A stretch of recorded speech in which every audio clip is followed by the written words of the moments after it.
नमस्कार। जून की तपती दोपहर थी। राजस्थान की राजधानी जयपुर अपनी सामान्य रफ्तार से चल रही। सड़कें गर्म थी, हवा में धूल थी और सूरज अपनी पूरी ताकत से धरती को तपाए हुए था। लेकिन उस समय शहर के शहीद स्मारक मैदान में कुछ अलग होने वाला। सुबह से ही युवाओं के छोटे छोटे समूह वहां पहुंचने लगे थे। कोई बस में आ रहा था, कोई ट्रेन से, तो कोई मोटरसाइकिल पर सैकड़ों किलोमीटर का सफर तय करके वहां पहुंचा था। उनके हाथों में तिरंगे थे, कुछ के हाथों में संविधान की प्रतियां थी, कुछ अपने मोबाइल से हर दृश्य को रिकॉर्ड कर रहे। इन युवाओं की आंखों में एक अजीब सी बेचैनी थी। किसी को परीक्षा परिणाम विवादों में फंस चुका था, किसी की भर्ती परीक्षा पेपर लीक होने के कारण रद्द हो गई, किसी ने 5-5 साल की तैयारी की थी लेकिन नौकरी अब तक भी नहीं मिली। वे केवल एक नेता को सुनने नहीं आए थे, वे अपनी ही कहानी सुनाने आए थे और उस कहानी का चेहरा था अभिजीत। पिछले कुछ महीनों में यह नाम सोशल मीडिया से निकल करके लाखों युवाओं की बातचीत का हिस्सा बन चुका। कोई उन्हें व्यवस्था का सवाल पूछने वाला युवा कहता था, कोई उन्हें नई राजनीति का चेहरा मानता था, तो कोई उन्हें केवल एक सोशल मीडिया प्रभावक बता रहा। लेकिन समर्थकों के लिए वह उम्मीद का प्रतीक बन चुके। दोपहर धीरे धीरे आगे बढ़ रही थी। मंच तैयार था। मंच के पीछे बड़े बड़े अक्षरों में लिखा था, शांतिपूर्ण प्रदर्शन। पुलिस बल भी तैनात था। प्रशासन नहीं चाहता था किसी प्रकार की अव्यवस्था हो। सब कुछ सामान्य दिखाई दे रहा था, लेकिन शायद किसी को अंदाजा नहीं था कि कुछ मिनटों बाद ही कार्यक्रम राष्ट्रीय खबर बन जाए। करीब दोपहर बाद अचानक मैदान के एक हिस्से में हलचल शुरू हुई। लोगों की निगाहें एक दिशा में उठ गई। आ गए। भीड़ से आवाजें आने लगी। अभिजीत दिप्के मैदान में प्रवेश कर चुके थे। समर्थकों में उत्साह चरम पर था। कुछ युवाओं ने उन्हें अपने कंधों पर उठा लिया था। मोबाइल कैमरे से उनकी तस्वीरें रिकॉर्ड कर रहा था। तमाम मोबाइल और कैमरे उनकी तरफ घूम चुके थे। लाइव प्रसारण शुरू हो गया था। नारे लग रहे थे। हजारों आंखें उनकी ओर देख रही। अभिजीत मुस्कुरा रहे थे, हाथ हिलाकर लोगों का अभिवादन कर रहे थे। शायद उन्हें अंदाजा नहीं था कि अगले ही कुछ सेकंड में क्या होने वाला है। भीड़ के भीतर से अचानक कुछ चेहरे आगे बढ़े। पहले किसी ने ध्यान नहीं दिया। ऐसे भीड़ में लोग आते और जाते ही हैं, लेकिन अगले ही पल माहौल बदल गया। एक हाथ तेजी से उठा, फिर दूसरा, फिर धक्का मुक्की। देखते ही देखते अफरा तफरी मच गई। किसी ने चिल्लाकर कहा, मार दिया। लोग समझ नहीं पाए क्या हुआ। कुछ लोग भागकर उस दिशा में पहुंचे। पुलिसकर्मी भी दौड़े। कुछ सेकंड के लिए पूरा दृश्य अराजकता में बदल गया।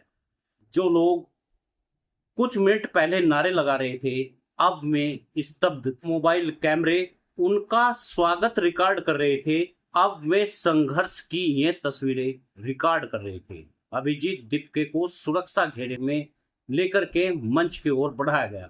भीड़ में गुस्सा फैल चुका था। समर्थकों की आंखों में आक्रोश दिखाई दे रहा था। लेकिन मंच पर पहुंचकर जो हुआ उसने कई लोगों को हैरान कर दिया। माइक हाथ में लेते ही अभिजीत दिप्के ने भीड़ की तरफ देखा। सामने हजारों लोग खड़े थे, कुछ उत्तेजित, कुछ आक्रोशित, कुछ क्रोधित, कुछ दुखी। उन्होंने धीरे से कहा, शांत रहिए। भीड़ धीरे धीरे शांत होने लगी। उन्होंने फिर कहा, किसी पर हाथ मत उठाइए। कुछ क्षणों के लिए मैदान में सन्नाटा छा गया। अभिजीत दिप्के बोले, अगर मुझ पर 10 बार भी हमला होगा तब भी हम हाथ नहीं उठाएंगे। यह सुनकर भीड़ में खड़े कई लोग एक दूसरे को देखने, उनके शब्द हवा में तैर रहे थे।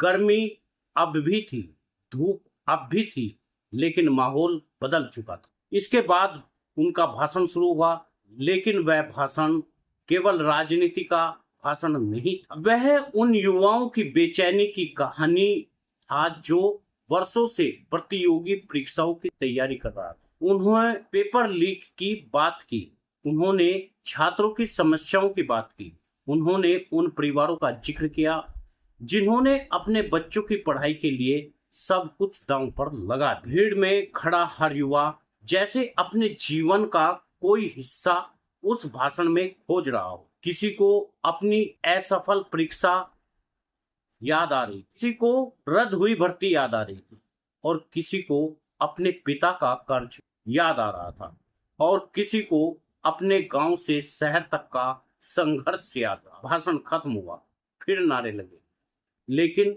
अब चर्चा केवल भाषण की नहीं थी। पूरा देश उस थप्पड़ की चर्चा कर रहा था जिसने कुछ सेकंड के लिए पूरे कार्यक्रम को केंद्र में बदल दिया। शाम होते होते सोशल मीडिया पर वीडियो वायरल हो चुके थे। समर्थक इसे लोकतंत्र आवाज पर हमला बता रहे थे, विरोधी अलग अलग तर्क दे रहे थे, राजनीतिक दल अपनी अपनी प्रतिक्रिया दे रहे थे, न्यूज चैनल इसे बहस में चला रहे थे। लेकिन इन सब के बीच एक सवाल हवा में तैर रहा था, क्या देश का युवा अब केवल सुनना नहीं चाहता है, क्या वह जवाब लेना चाहता है? और क्या यही वजह है शिक्षा, रोजगार, भविष्य के प्रश्न पर राजनीति के केंद्र में अब आने लगे हैं युवा? जयपुर की उस दोपहरी का जवाब शायद आने वाले वर्षों में मिलेगा, लेकिन इतना तय है, जिस दिन शहीद स्मारक मैदान में जो हुआ वह केवल एक कार्यक्रम नहीं था, वह भारत के बदलते हुए युवा के मन की कहानी का एक अध्याय, एक ऐसा अध्याय जिसमें गुस्सा था, निराशा थी, उम्मीद थी और बदलाव की चाह थी। कहानी अभी खत्म नहीं हुई, क्योंकि सवाल अभी भी बाकी है, और जब सवाल बाकी है तब यह कहानी जारी है।